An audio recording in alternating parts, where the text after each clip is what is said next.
கர்த்தருக்கு ஸ்தோத்திரம். இன்றைய வசனம் யோசுவா 1:9. கர்த்தர் உன்னோடே இருக்கிறார். யோசுவா 1:9. கர்த்தர் உன்னோடே இருக்கிறார். இன்னைக்கு உங்ககிட்ட இயேசுப்பா சொல்கிற ஒரு வார்த்தை என்ன தெரியுமா? அவர் உங்கள் கூட இருக்கேன்னு சொல்கிறாரு. ஆமென். விசுவாசிக்கிறீங்களா? நீங்கள் நினைக்கிறீங்களா, இவ்வளோ பெரிய பிரச்சனை வருது, நான் எப்படி தனியாக செய்ய போகிறேன்? இவ்வளோ பெரிய காரியம் இருக்கே, என்னால் முடியுமா?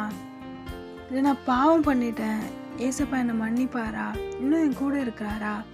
இப்படிலாம் கேள்வியோடு இருக்கிறீங்களே, இன்னைக்கு உங்களுக்கு ஏசப்பா பதில் தரார். நான் கூட இருக்கிறேன். நீ பாவம் பண்ணிட்ட, அது உண்மைதான். அதை அறிக்கை செய்து விட்டுரு, இரக்கம் பெறுவாய் சொல்கிறாரு. இந்த பிரச்சனை இருக்கு, இந்த தேவை இருக்கு, நான் எப்படி சந்திப்பேன் அப்படின்னு கேட்குறீங்க. யோசுவாவோடு மோசையோடுலாம் இருந்து கர்த்தர் பெரிய காரியங்களை செய்தார். உங்கள் கூட இருந்து செய்வார். ஆமென். பயப்படாதீங்க. அவர் உங்கள் கூட இருக்கிறார், உங்கள் பக்கத்தில் இருக்கிறார்.